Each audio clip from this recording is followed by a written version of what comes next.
Good morning. Happy Wednesday. Welcome to Pitch Strike Chronicles. I'm with Tess. I'm here with Rob and Donald. And it's good to have the three of us back on the panel again with everybody that is also with us in the chat. If you do want to join the chat, it's very easy. But just hit that sub button. If you are a fan of this Yankees talk, all you got to do is just simply hit that like button and help us with the YouTube algorithm as we are trying to grow. And it's the off season, so there will be tons to discuss throughout. Whether some may seem repetitive, some will be from different points of view, but we appreciate every single comment that does come into our show.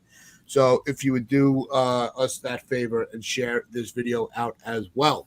So Brian Cashman, as we would just say before we went live, has got to be one of the greatest politicians ever, because he just spits out the best word salads that we could ever hear. It's Washington, D.C.'s wet dream whenever Cashman speaks, because he is able to spin the same thing over and over and over again and still keep his power, because it's the same postmortem every season. Yeah, we're right there. Yeah, we got beat. We made the right moves. We were aggressive in the market. We were restrained by budgets. It's ridiculous. I can't take it anymore. Just tell us what we want. I understand that you have to present it in a very positive spin. I get it. That's your job. Is whether we win the World Series, we make the postseason, however far we get, you have to spin this as best as possible to protect your ass. But your ass can't be protected anymore. You are the problem. You're the problem. You wait until the 13th hour to make any moves. And when you do make the moves, you're getting guys that, we've seen you bringing guys that are rigid, and take away from your pitching staff. We've seen you gaslight us that, the injuries, like with Volpe. Well, we didn't think it was that big of a deal, but you were in such a rush to get him surgery right afterwards. So obviously it was a priority for you to get him fixed. And it's, you're not saying that his job is on the line. At least just say, look, when he comes back, depending on what move you have to make, he's going to have to work his way back into the everyday lineup. I think that's a respectable answer, and it's a responsible answer, because we can't keep going through the same motions over and over and over again every year. Volpe is not the guy. He is not the everyday shortstop anymore. He can't be. What's going to happen if you bring in a shortstop and during the offseason to pick up the slack while he's healing, and the guy's tearing it up? You going to bench him? Oh, Volpe's back. You're gone. And then you get back to the same thing over and over again. Errors, mistimed plays, swings and misses. He's not it. I'm sorry. I wanted him to be. I desperately wanted Volpe to be the guy where we could say, Cashman, you did the right thing by passing up on all those shortstops in free agency, waiting for him. It's not it. Cut your losses. Because the more you keep trying to peddle him into this lineup and into the everyday situation with the Yankees, you're just going to end up continuing to fall on your face and look terrible. Donald, you did a great job breaking it all down with Cashman the other day. And I want to get your take on what I was just saying. But I want to throw it to Rob real quick to get his point of view on the terrible words. Yeah, the terrible word salad that Cashman was spitting out at us. I think the whole thing in general just kind of speaks to the organization's flaws.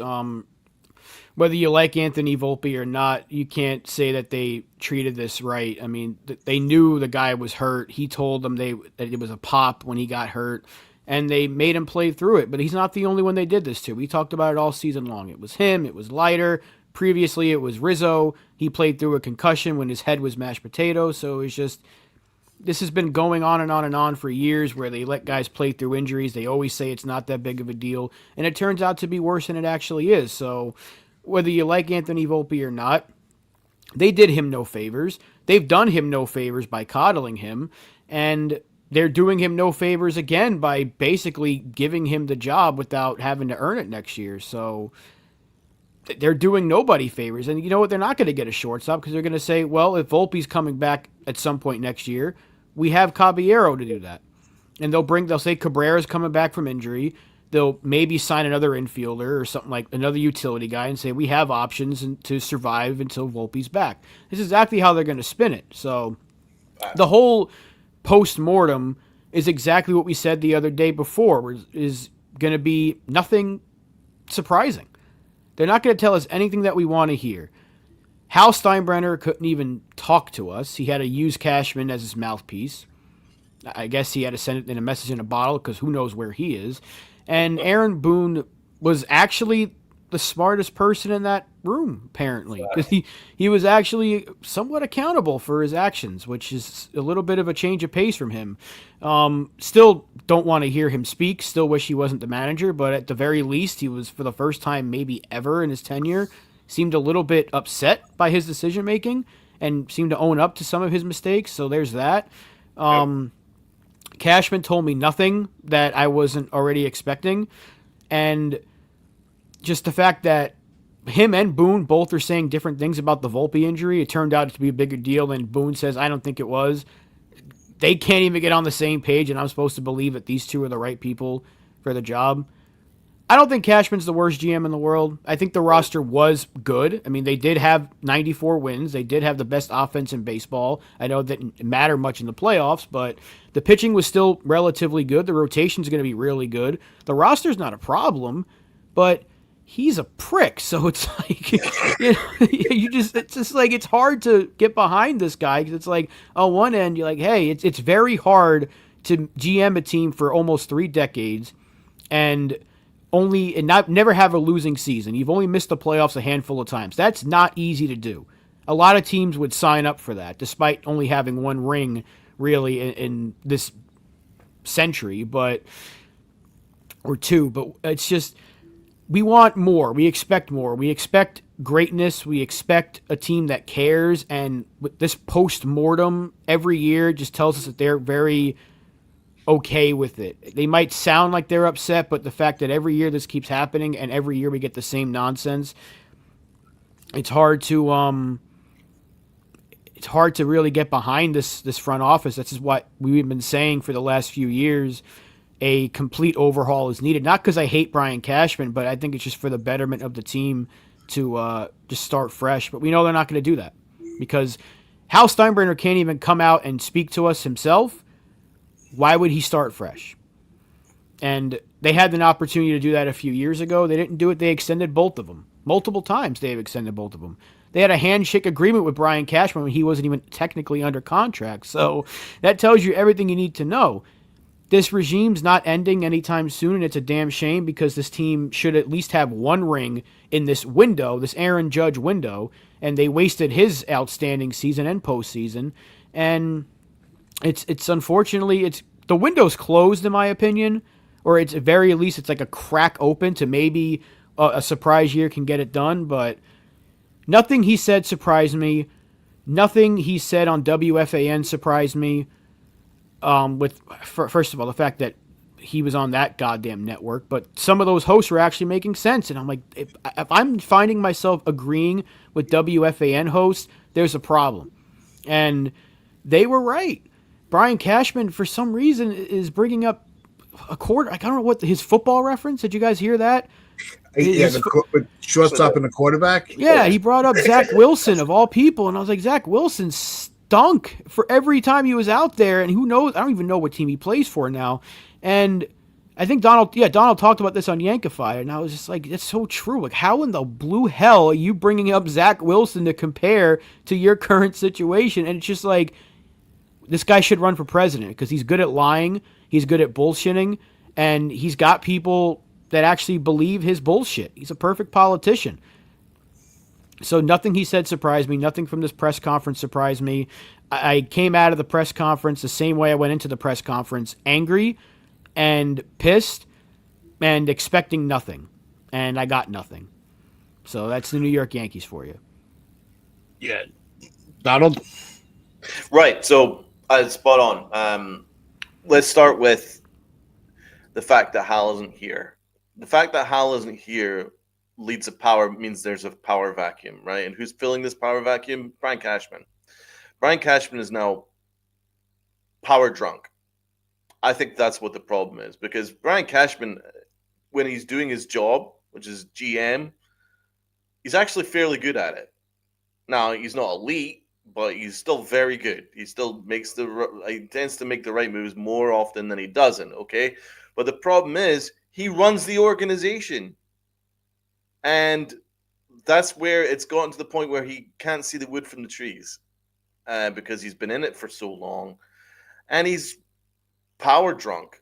I genuinely believe that he's power drunk. The way that he talks to us like we're idiots really annoys me. So let's start with what he said. I'm really proud of the year we had. I'll leave it to the masses to decide.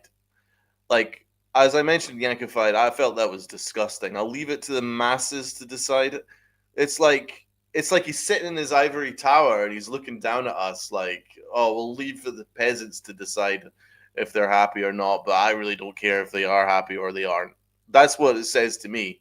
Leave it to the masses. Like that was infuriating. And then when he said on WFAN, "Oh, the Yankee fans they need a boogeyman," and analytics is their boogeyman.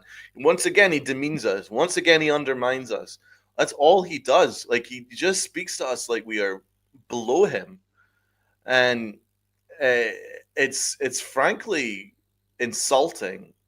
Um, like this fan base is an educated fan base. This fan base has seen winning. This fan base knows what good baseball is more often than not. And obviously, there's some in the minority that are idiots. We know that, but by and large, it's an educated fan base, and he speaks to us like we're all collectively licking windows, and it's really insulting. So yeah, Brian Cashman, he speaks to us like we're idiots. So there's that, right? But also, like he speaks in roundabouts, he speaks in circles, and I think that he's so used to people just sitting going, "Wow, it's Brian Cashman," and they just let him talk that he's almost surprised when anyone just calls him out on his shit, right? And that was what happened with WFAN. What the frick was he doing with this NFL reference? So he started with the NFL reference during the press conference, which made no sense, right? And then he tried to repeat it again on WFAN, but on this occasion, it's actually an interview, so the interviewer can chime in at this point.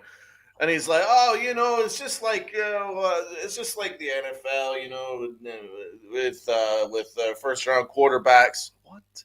Uh, Daniel Jones, Zach Wilson, Baker Mayfield, bro. What are you talking about? Like, let's try and break down what on earth he could possibly be talking about. Uh, so we'll follow him on that. Daniel Jones was a bust as a Giant. He got rebuilt as a Viking in in their practice squad, and then is now kicking ass in the Colts. So two moves away from the Giants. Okay, Baker Mayfield, same story. Was a bust in Cleveland, had to go elsewhere as a backup, got built up again. Now is kicking ass and as a Buccaneer. So are you? And then Zach Wilson, which was the most bizarre reference, was a complete bust from day one. Complete bust from day one. Awful quarterback, unusable, and he's probably, I don't know, cleaning floors in McDonald's as we speak. So, what does that have to do with Anthony Volpe? Like, And then remember, so when Evan was like, "Don't start with Zach Wilson, the guy sucks," right? What was Brian Cashman's answer, right? What was his answer? He goes, "I'm just naming names. I'm just throwing names out there. Doesn't mean they're accurate." So why bring it up then? So that means that he's just coming up with He's shit. talking out of his ass. He's just talking out of shit. He's just basically a jet stream of bullshit, and we're just supposed to accept it. I'm just throwing names out there. Doesn't mean they're accurate. What's the point then?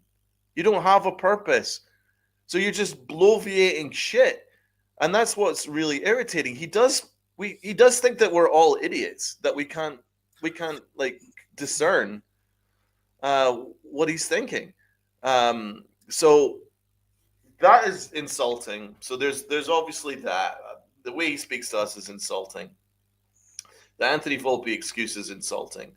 Now the next thing that I found was insulting. Two more things that I found insulting. The first thing was obviously calling up Derek Jeter and A-Rod, and this is what I want to get into with you guys. This is what I'm talking about with him being power drunk. He's now so power drunk that he thinks that it's totally cool for him to call up Derek Jeter, right? And then embarrass him publicly on the radio. Derek Jeter, embarrass him publicly on the radio for him being so wrong, right? And then he wasn't just done with that. What about those little bitchy swipes at A-Rod? Little bitchy swipes at Jeter. Like for instance, A-Rod, you only managed to sneak us one championship. And then Derek Jeter, he's an accomplished guy, but doesn't mean he's right. Like, this guy is something. He is something. Well, obviously, Yankified destroyed him, and rightfully so. That's how you treat legends? That's how you treat legends. And honestly, the fact that he has such power means that he can get away with it, but he shouldn't get away with it. Like right now, most Yankee fans and the media should be trashing him right now for what he did. Going on the radio, because you got such thin skin that you needed to call out two legendary Yankees because you're such a baby. You're such a bitch, right? Why you need to want, and the thing that really annoyed me is he's actually more disturbed. This is the only thing he was angry about that entire day. The only thing he was angry about that entire day was Derek Jeter and A-Rod. He didn't care that we got slaughtered against Toronto. He doesn't care to make any changes. He's perfectly content with everything. The only thing that he was angry about was that Derek Jeter and A-Rod had the balls to call out his roster construction and his relationship with Aaron Boone. Just shows where we're at. So let's start with the panel. I mean, were you as infuriated as I was with that whole Derek Jeter stuff? Oh, I absolutely was. I actually, I wanted to sneak on the show with you, Donald. I really did, but the timeline didn't allow it for me. But I threw a couple comments in there, and the one I said, I'm like, when you win a World Series without any of the members of the core 4 or 5, because Bernie's got to be in that conversation, then you could run your mouth. Until then, keep our captain's name out your mouth. Mm-hmm. Don't try to dismiss what Derek Jeter says. Right? Yep. This guy has accomplished more as a player than you can ever dream of as an executive. I'm sorry, that's just the truth of it. Okay, he is that. He has built his way. He built his way up where, whether it was a success or not, he had partial ownership of a team. What do you have? You have a job that you have to sit there and stay on your knees for Steinbrenner to keep your job. He's doing the work. And I actually think Derek Jeter now is really getting into his own on TV. He doesn't have to sugarcoat it. He's Derek fucking Jeter. If he's going to call it as he sees it, just take it as it is. Just say, look, I may not agree with what Jeter and A-Rod had said, but that's their take on it, and that's okay. But I see it in a different way. You don't have to diminish them. Yeah. Right? Without them, you would have no, especially with Jeter, you would have no World Series on your accomplishments on your resume. So shut the fuck up. Thank you. Amen. Yeah, I mean, look, I did not agree with A-Rod's take. I didn't even really agree with Jeter's take, to be honest. They gave a lot of credit to Aaron Boone. They didn't blame him. They said he deserved little blame, which I don't think is true because a lot of his decisions were directly affected the Yankees' games this year in the regular season and playoffs. But it does show you that Cashman, the way he reacted to it, it shows you that he's thin-skinned. Tats, your response was perfect. All he had to say was, "I disagree," and that's their opinion. That's my, and I have a different one. You're exactly right. If he answered like that, I don't think anybody would even care. He would say they're entitled to their own opinion. I have mine, and that's it. But him saying, "I called Derek," I had to call him and say, "Do you really feel that way?" Doesn't that sound like a little psychotic? Why don't you like me anymore? Yeah, like we all know that Jeter and A-Rod are not the biggest fans of Brian Cashman, and the way that he said Jeter responded like, no, I was just making a point for. I don't know if Jeter responded that way, and it sounded like. Had a great time to come in, Anna, and good to see you. Good morning to everybody in the chat. We're what, half an hour in. We haven't said good morning. I want to say good morning to everybody, but just let me finish this point about our illustrious GM. Do you ever listen to him speak? It sounds like he's making up shit on the fly. Yes. He doesn't even believe his own lies. And that's the kind of person that he sounds like to me. When you're trying to lie, you have to stumble a bit, and you're thinking, what do I say next? What do I say next? He is constantly doing that. Every time he's doing these postmortems and these interviews during the deadline, when he's trying to make shit up, he's always going, and that's what he does to make up an extra lie. I don't believe him for 1 second that's how the conversation with Derek Jeter went. I think if you asked Derek Jeter, you'd get a different response. So it's infuriating. Again, as a GM, I don't think he's terrible. As a person, I don't like him. And it's very easy to not like this guy because of the way he reacts. It's very just thin-skinned. If you can dish it out, you got to be able to take it. He dishes out a lot on a lot of people, whether it's us or reporters or other players, other managers, even members of his own front office. But if you go at him, the slightest little bit of criticism, he takes that and he is going to be like a little child. No. That's what he's more mad at, bro. He's more mad at them, A-Rod and Jeter, saying anything about his roster construction or saying anything about his own failures, Aaron Boone, than he was about what actually happened on the field. Yep. And that's the worst part about it. That upset him more than the team going out there and getting belt to ass for 4 games. And if not for Aaron Judge, would have been an absolute sweep. And you would have gotten embarrassed even further in your own stadium by a division rival, a team that you couldn't beat all season. And why did nobody ask him about that? Why did nobody ask him about that? The media is afraid of him. And that's why he can get away with these obscure NFL references and these obscure things. And he can start dishing it out on legends. I don't know why he is the way he is, and it's upsetting that he is, but I have to make clear to him, he is blessed, very blessed, to have inherited Derek Jeter. He didn't pick Derek Jeter. He had nothing to do with Derek Jeter, right? He is blessed to have inherited a roster that was built by Stick Michaels. He was blessed to have a roster handed to him by Bob Watson. He was blessed to have the money and the passion of George Steinbrenner. Brian Cashman is a very lucky boy because he inherited that core four.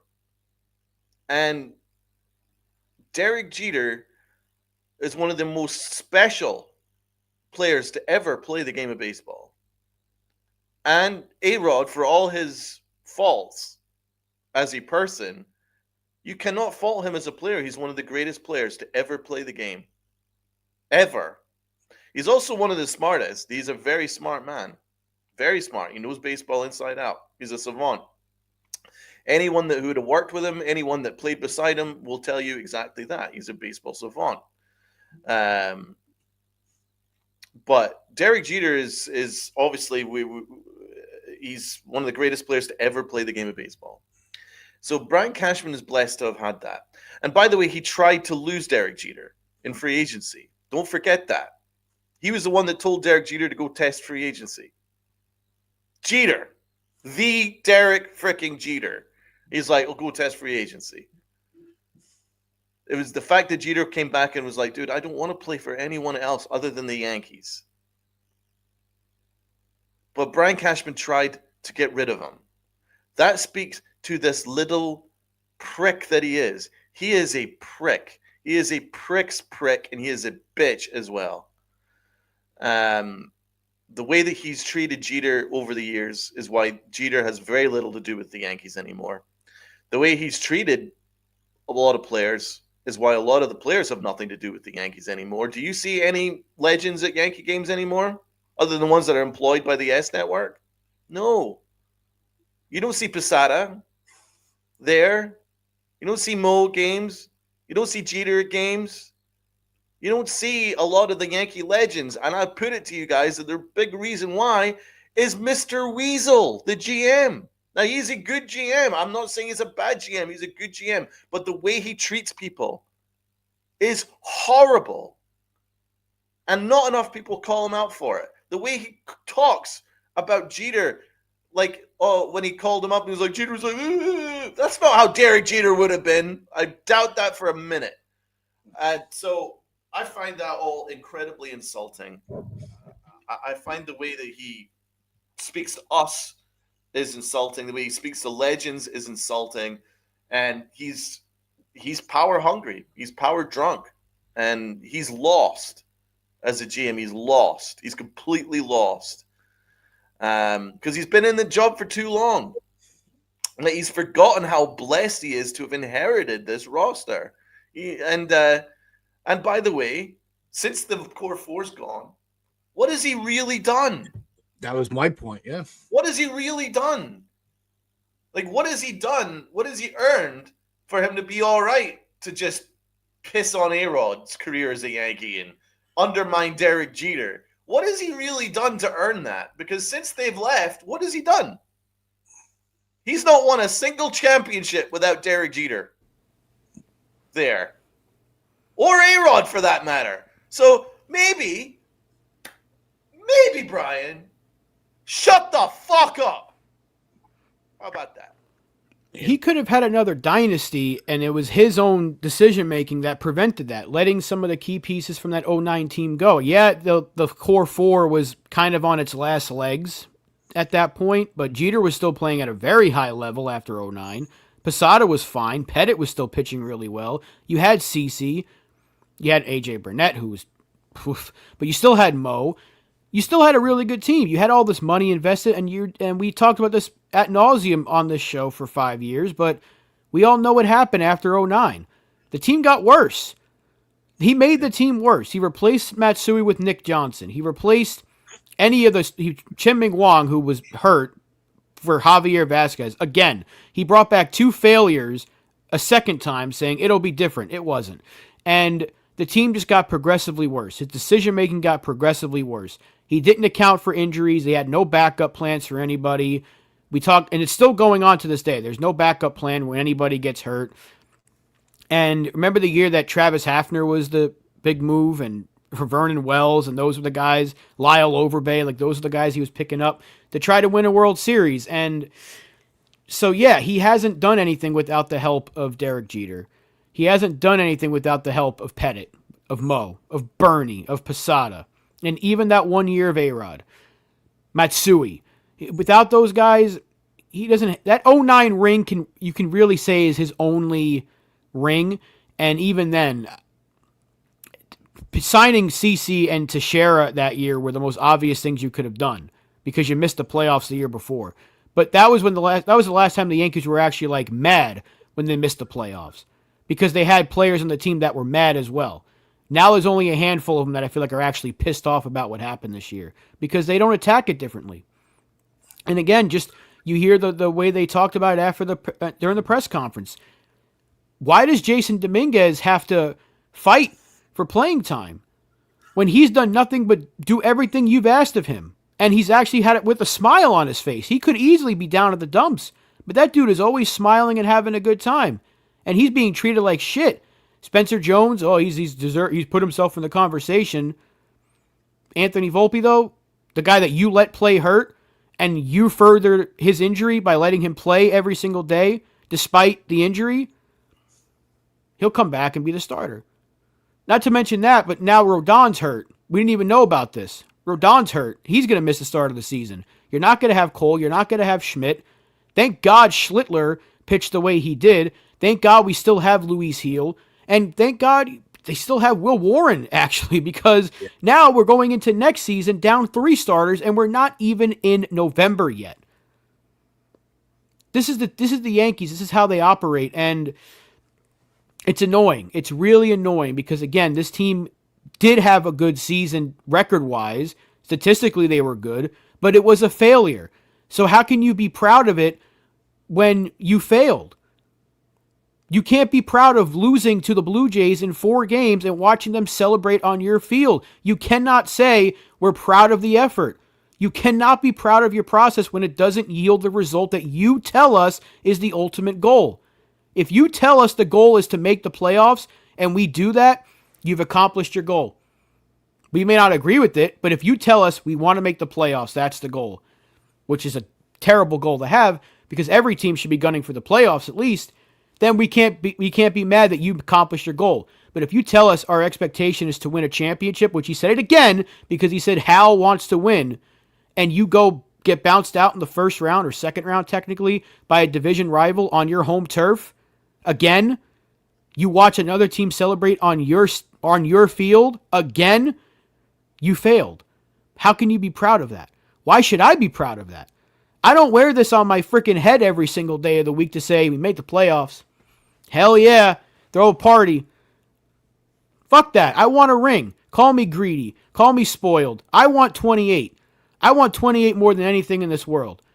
But Brian Cashman thinks I should be proud of 94 wins and an embarrassing playoff loss where you wasted your captain's best postseason he's had. He was the only player that showed up on a window that it's the Aaron Judge era, basically, right? They're wasting it. They're wasting him. They're wasting Stanton. They're wasting Cole. I know Cole didn't play this year, but they're going to waste Fried, too. They're wasting the one good year probably to get at Rodon, because who knows what he's going to be. They're going to waste Schlittler. They're going to waste Spencer Jones. I'm terrified for him. They already wasted Dominguez. He's barely even touched the field. They didn't even, Volpe has not been good. They're going to waste Luis Heel, too. They're going to waste it. Because they're just fine with making the playoffs. And I didn't want to believe that was the case. Again, what I said last week, the allegations that they're just complacent, they're not beating them. Because every year they say the same shit, and they expect us to be in line with them. Well, hey, we made the playoffs, that's fine. And just pack it up, get ready for next year, we'll do the same thing. Why should I settle for mediocrity? That's mediocrity for the New York Yankees. Making the playoffs and losing, that's mediocre. That's a failure. You expect to be in the dance not every year, but almost every year you expect to be one of the final teams standing. And they're getting embarrassed in, year out. Meanwhile, the Dodgers, who everyone says is ruining baseball, are actually doing it right, and they're going back to the World Series. They just had the single greatest performance I've ever seen in a playoff game by Shohei Ohtani, who everyone seems to hate for some reason. I don't know. The dude's an absolute stud. And they're kicking everyone's ass. And their manager's like, Let's really go. They're showing a little bravado now. They're doing exactly what we want the Yankees to do. And the Yankees just kind of like, we're proud of our team. If that was the Dodgers, they'd be pissed. Guarantee it. Guarantee it. And the Dodgers, I saw that there was one comment from a beat writer that they were celebrating, that they're going to the World Series like it was game 113 of the regular season. Like, all right, it's great we won, but we're not done yet. Like, I think that's that machismo that the Yankees used to have. We're not done. Look, I think every step to the postseason should be celebrated because it could be a player's first and last. Because you never know what's going to happen from year to year. The Dodgers have that confidence within the organization from top to bottom, from the owner to the bad boy.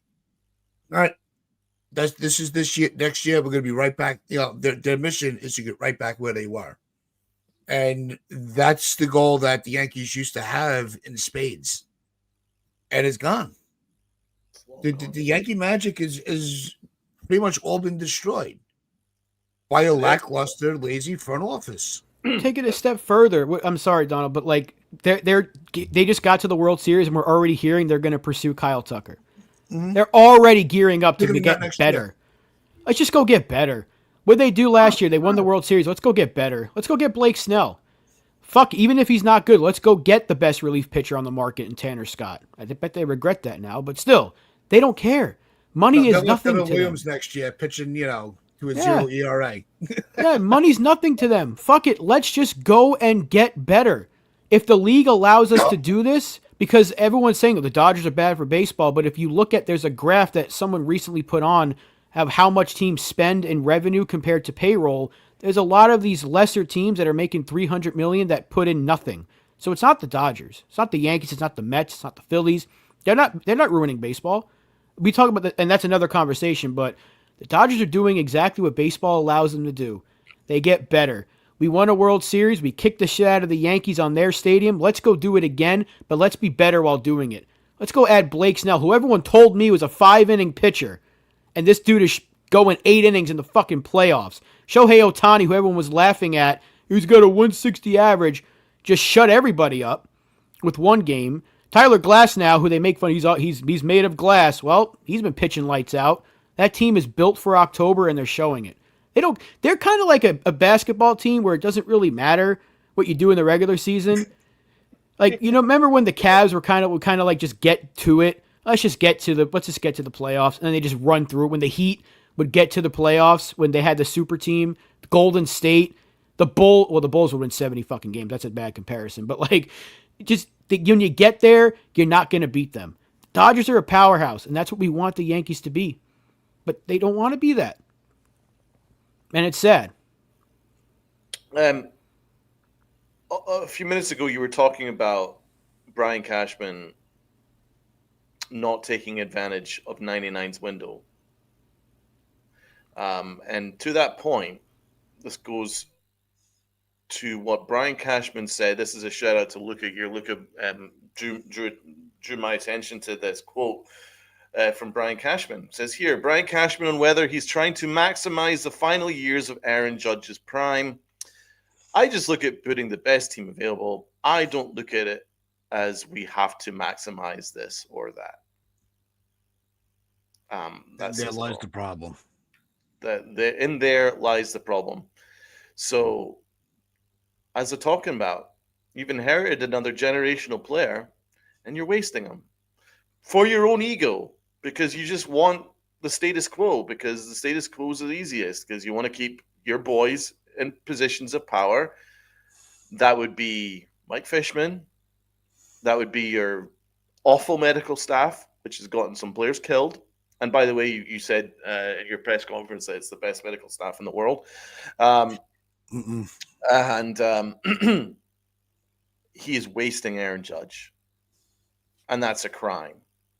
Juan Soto, I think, clearly picked up on it, and he was gone next year. But Aaron Judge, you're wasting him. And the fact that you don't take any personal responsibility in that, as the general manager, where it's your job to put the best team on the field in order to maximize him, and you don't realize that you're wasting this guy, and you don't think that's like actually really important that you make the most of this window, and you are pissing that away, and then you are quite proudly saying, no, I'm not too worried about maximizing this or that. Well, that is the problem. Your ego is too enormous. Wind your neck in, man. See the wood for the trees. What you're doing is absurd. You've got a player who, although this is only the first year that he's done anything in the playoffs, to be fair, but you've still got a player that hit 62 home runs. This is a guy that's a walking Hall of Famer. He's a walking Hall of Famer. I mean, he's a walking Triple Crown guy. He's a guy that's going to give you a 300 batting average with 60 home runs and 130 RBIs, and you find a way to not maximize that because you have your own ego, because you're attached to players that aren't good. You're attached to a process that doesn't work. Wind your neck in and take some responsibility, but you refuse to take responsibility in anything. And that's why it's a job of us to remind him what his responsibility is. His responsibility isn't just to maximize Aaron Judge. His responsibility is to get 28 for the Yankee fans who you piss all over and you have no respect for. Well, I have no respect for you either, man. No, it is a respect thing. And the fact that they just want to keep, peddling the same thing over and over and over again, just it serves nobody any good.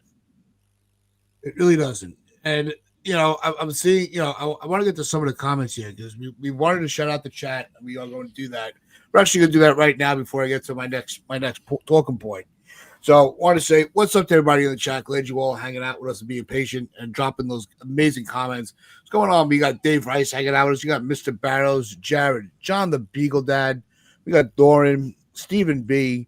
We got Gene Jock with us. It's over. We got Jonathan, of course. Healing's been hard.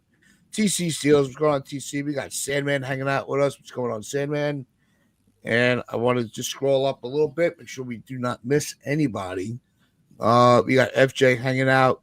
What's going on, FJ? Then I know there were a few others. Luca, of course, always hanging out with us in the morning. What's going on, Luca?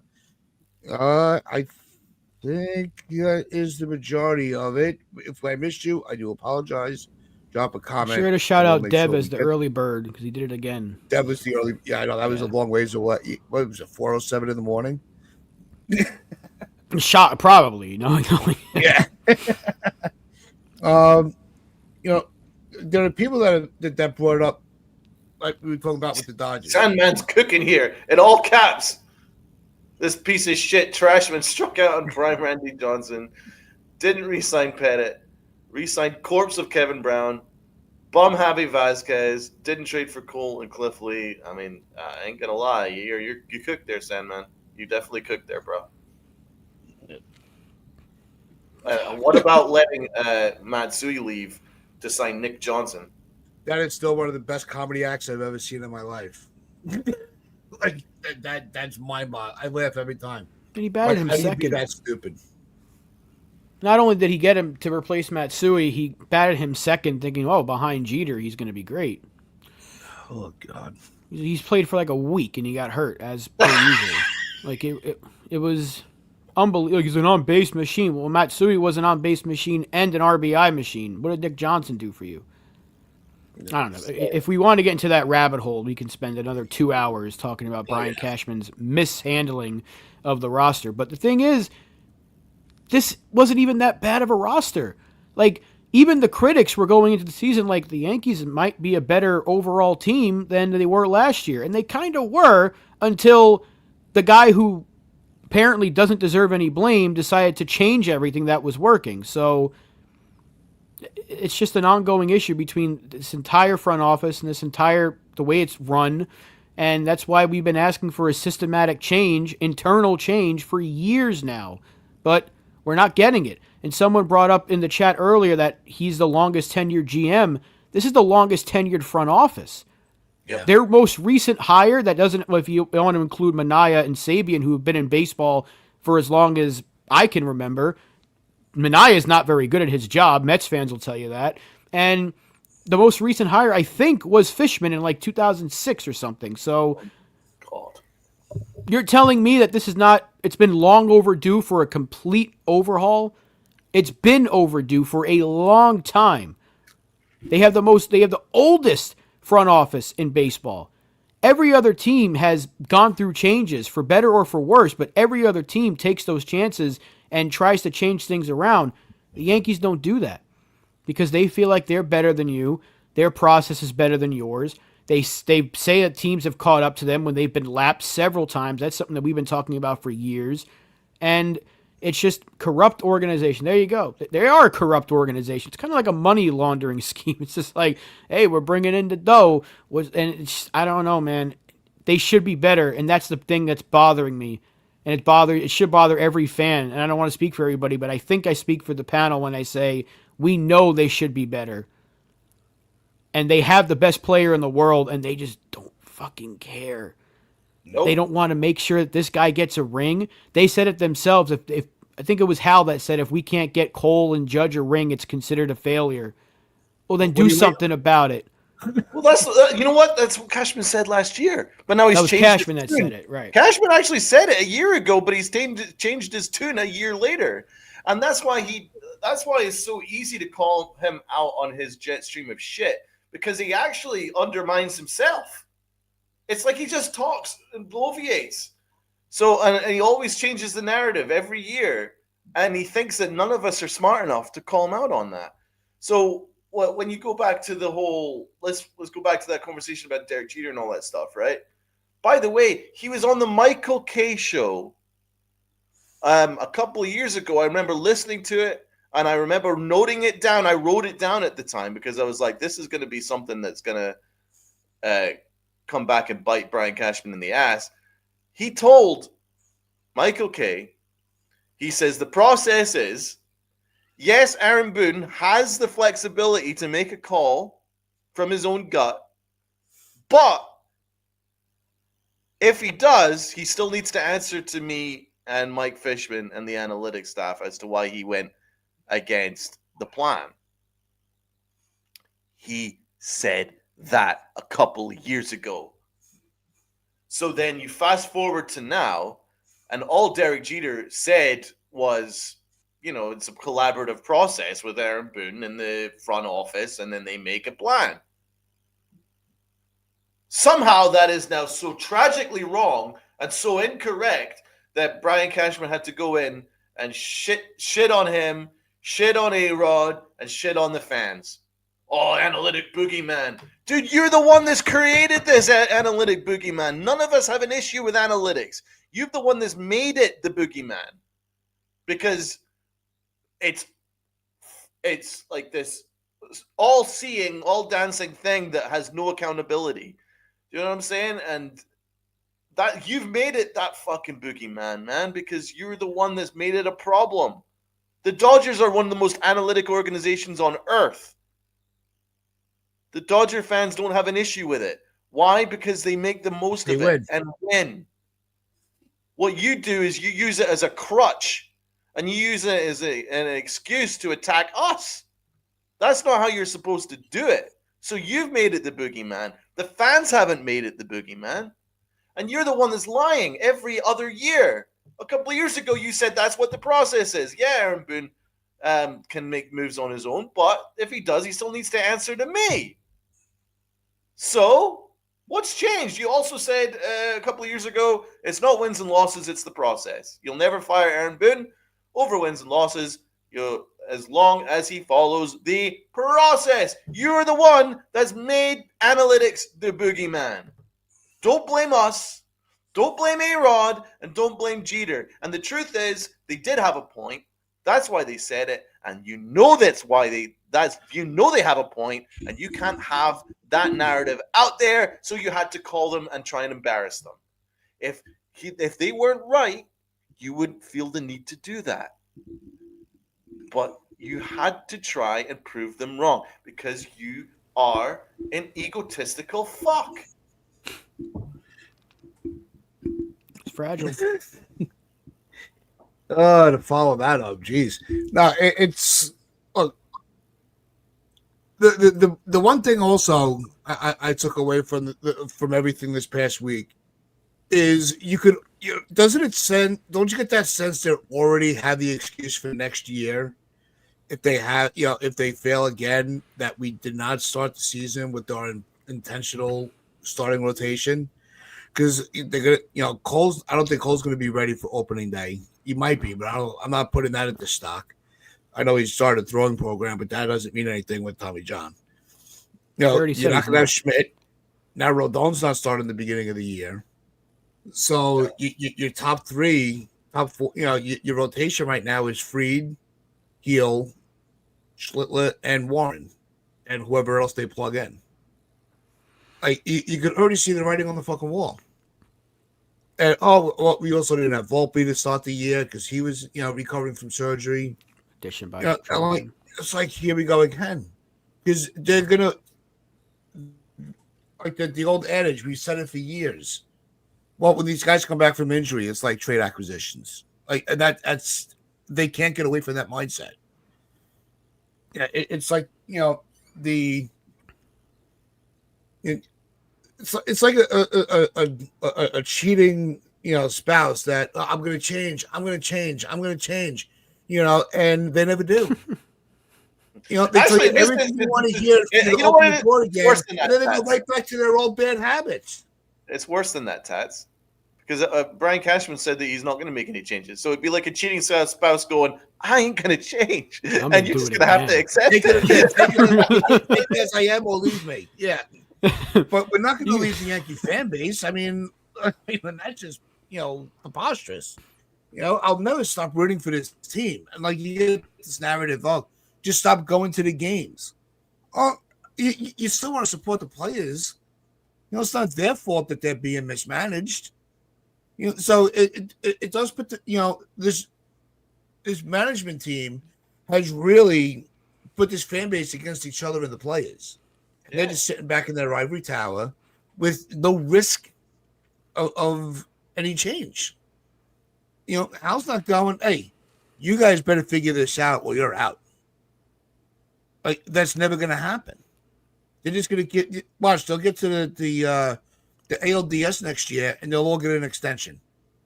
Oh well, you managed the Storm with all those injuries to start the year. Great job, way to go. Here's more. Here's another contract. Again, just speaks to the organization as a whole. Yeah, it's a fucking joke. Celia is bringing it up that she's sick of the Boone stuff, and I get that, because just firing the manager isn't going to change the whole thing until the entire process is scrapped. I get that. But that's why, at least myself, that I've been screaming for just a systematic change. I know firing Boone's not going to solve everything, because the guy that's holding the strings is just going to attach him to the next manager, which is why the people that said that, just give it to Ausmus. What's going to change? Not going to change.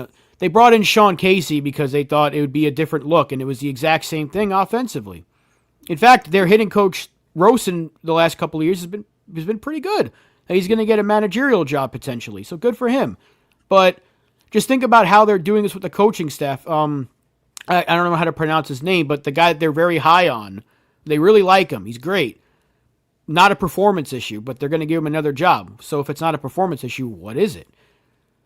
What are you doing with him? Why are you letting him go if it's not a performance issue? Just little things like that don't make sense. Imagine you're so good at your job and your boss comes up to you and says, it's nothing performance-wise. We just, want to move you. Well, why? What is it? We don't know. They didn't give an answer. If he's so highly regarded, why are they moving him off of his job?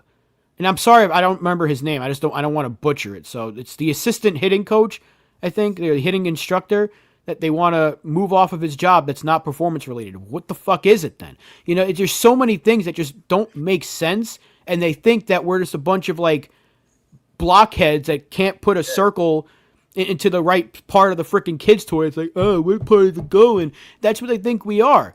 I think it's like the movie Idiocracy, where it's like everyone's just stupid and they think that they're the main character, the only smart one in the world. And it's like, no, we can see through it.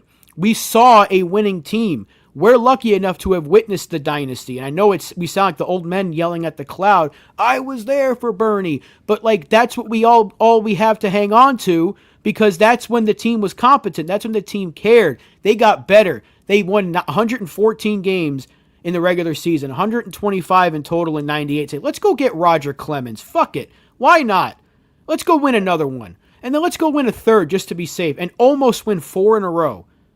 And it's just like they were that freaking good. They were that freaking dead set on winning. And then it just changed. And as much as I love that roster, I love that team, you have a generational player right now. And thank you, Izzy.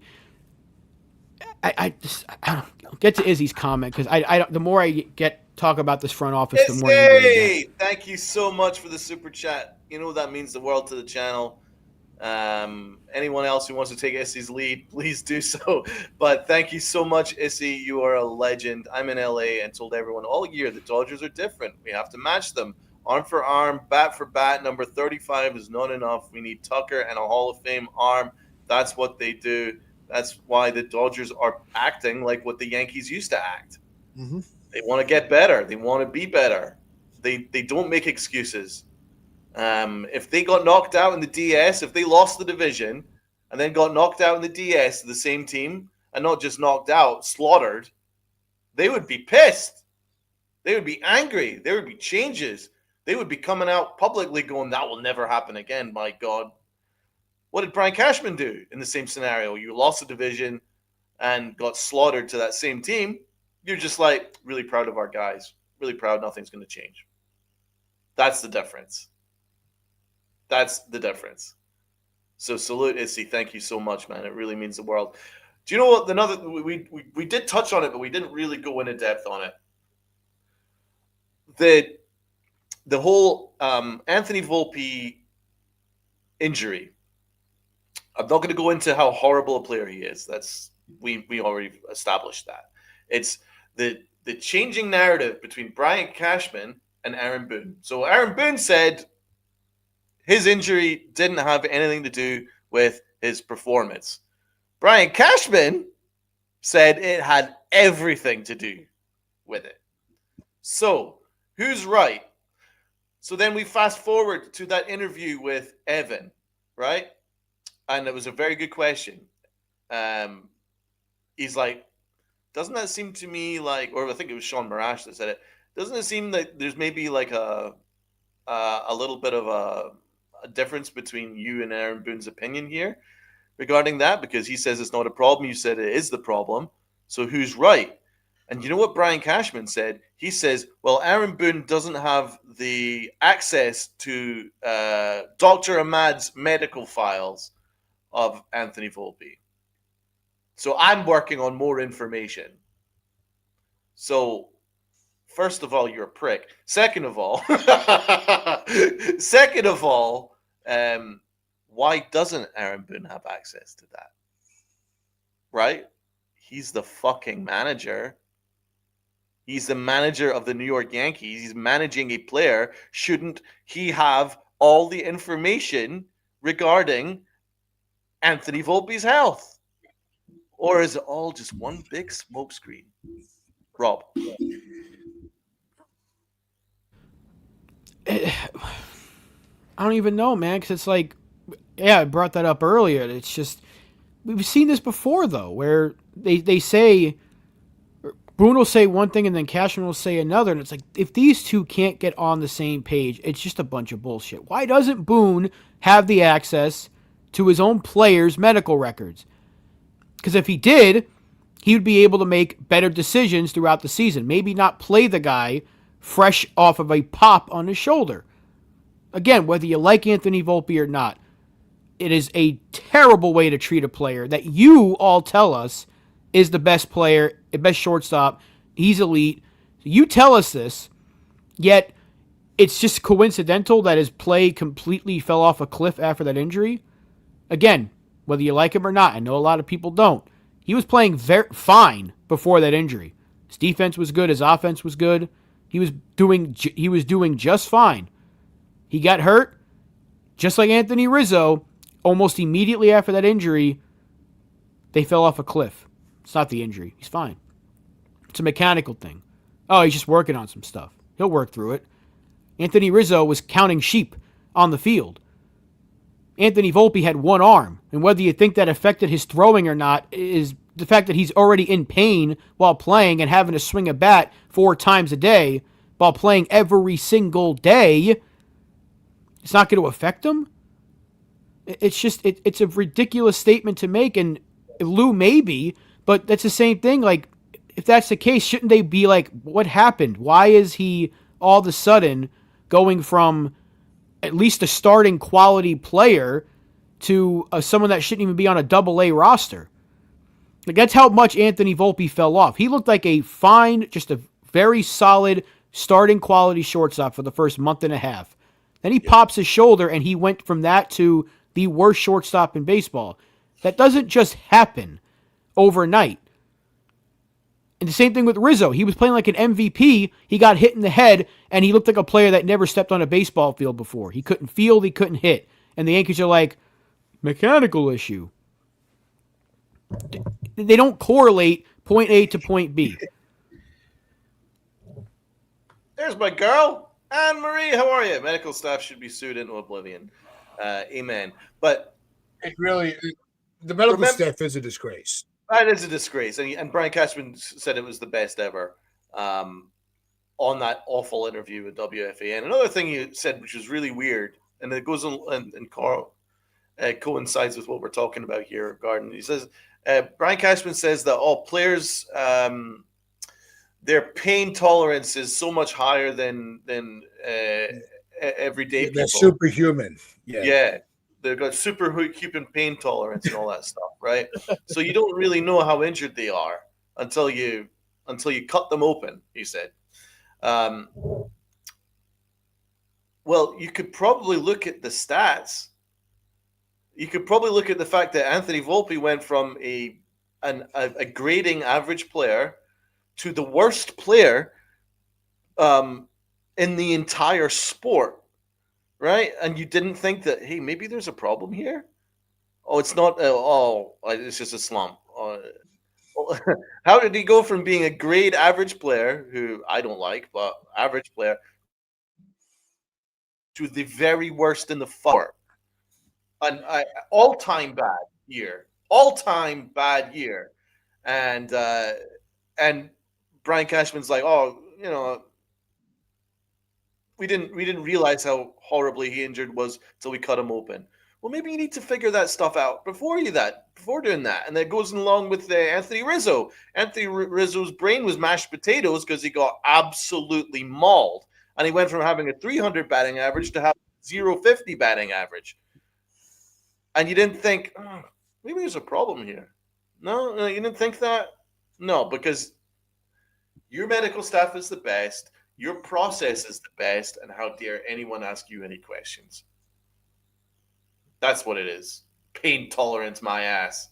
And then he used a really odd example. Humberto Sanchez is someone we had for a long time, and he kept having all these problems, and we cut him open, and we realized he didn't have a ligament in his arm. Well, maybe you should have fucking figured that out before, huh? Well, I think one thing we can say with this whole situation is, the play from Volpe, our feelings on his future of the team is, I think, a mute point to what we're talking about. Because what Rob was saying in the beginning of the season, we actually were talking about how Volpe might be, coming into his own.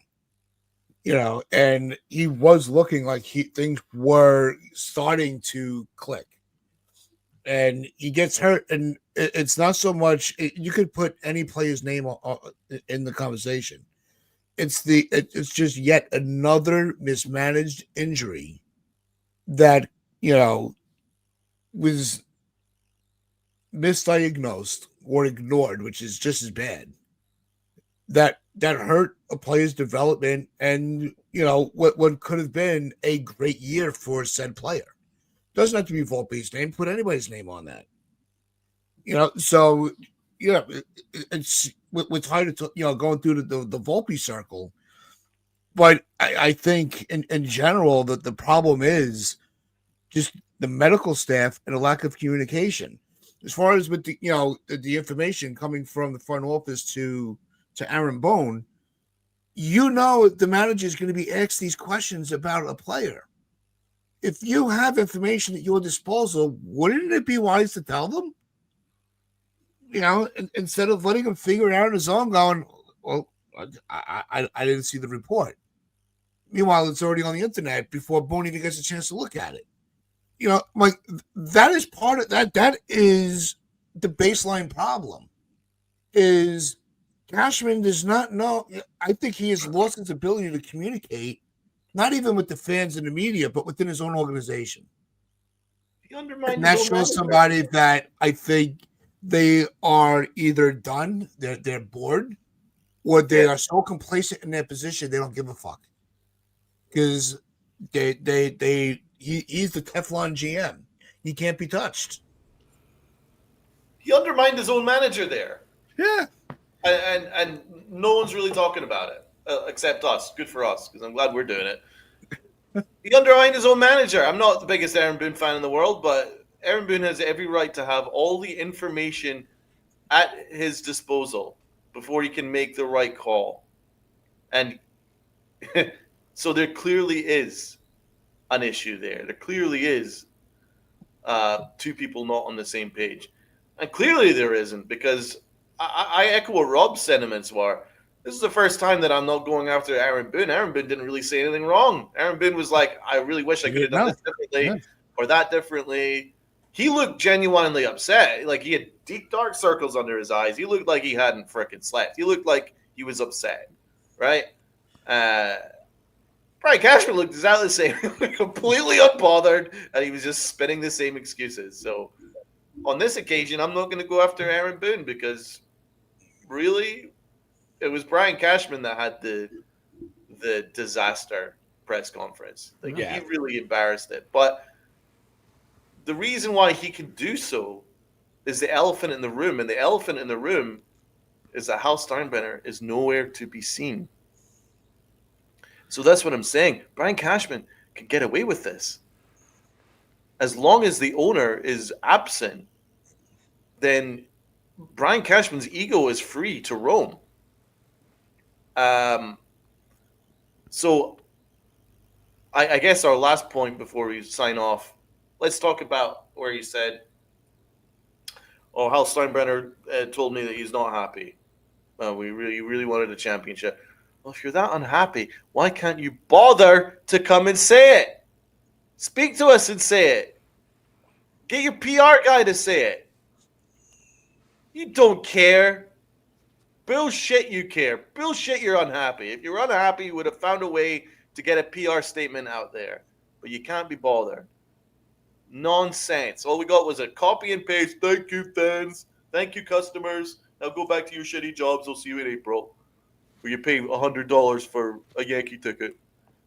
Fucking disgusting. You guys. I don't know. He's enjoying himself on either a yacht or some beach in Tahiti or something, and he's just living life, and he doesn't care.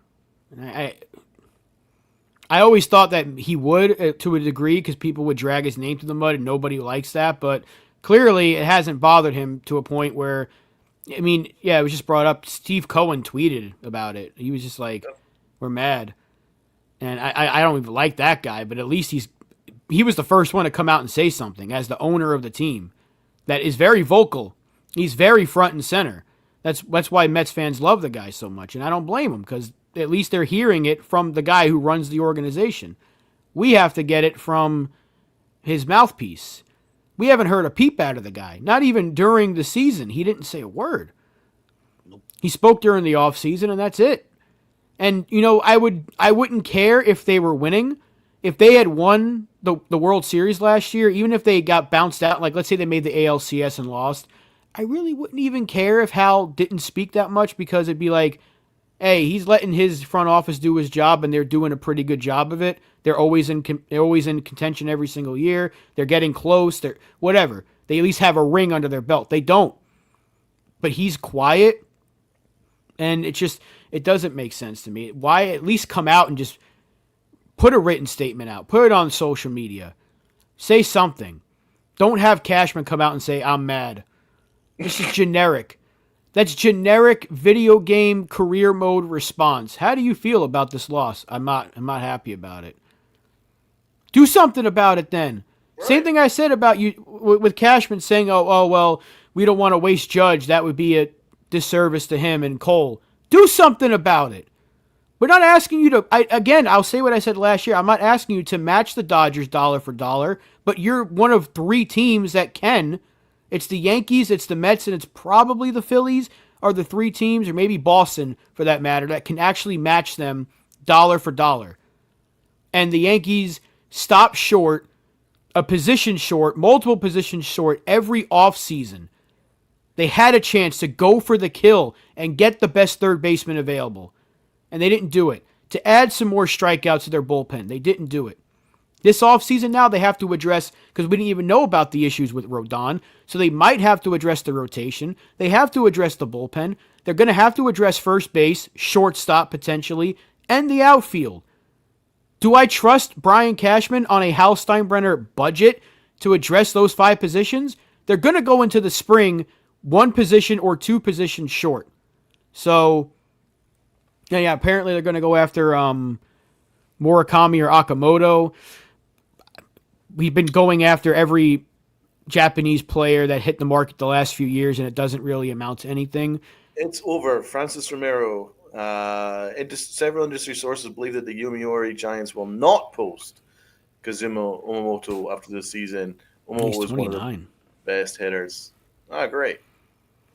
Well, they'll go after Murakami because I feel like that's the one they've wanted the most. They really wanted Yamamoto, but I've been talking about Murakami for a couple of years now. I know, like, they want this guy, and I don't expect them to get him because if they get outpriced by the Dodgers, who might be in the market for a third baseman, which is Murakami can play third, not incredibly well, but he can play third. I don't know, man.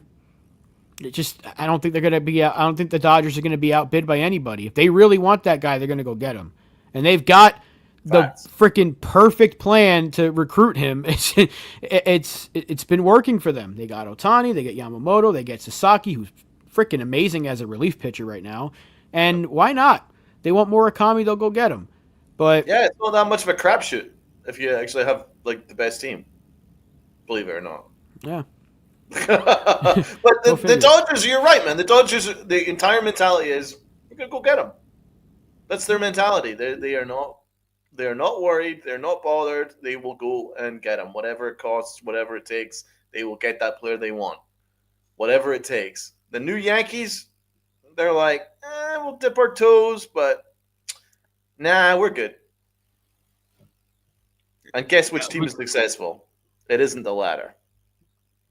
No, and not to put the players down. I think they have phenomenal, they put a phenomenal effort for the Yankees. But their logic will be, well, we have McMahon, who's, great defensively at third, so we don't need a third baseman. Ben Rice could play first, and that'll keep his bat in the lineup every game. So we're good. Like you can see that narrative coming into play. But we could make that discussion another day. What's up, Rob? What? But we're going to get to that point, in the next couple of weeks where we'll start breaking down the Yankee players from the 2025 season and the free agents and who we want to keep, who we want to dump, and also we will be getting into the end of season awards as the baseball season in general comes to a close after the World Series. We will be planning that show as well. So with that, make sure you all hit that like button, hit that sub button, share this out, your friends, your family, the strangers on the corner. This is the Pitch Strike Chronicles. I am Uncle Tats with Rob, Donald, and all of you great people in our chat. Thank every single one of you. So with that, make sure you wear those pinstripes with pride and play hard. Play harder than Brian Cashman does.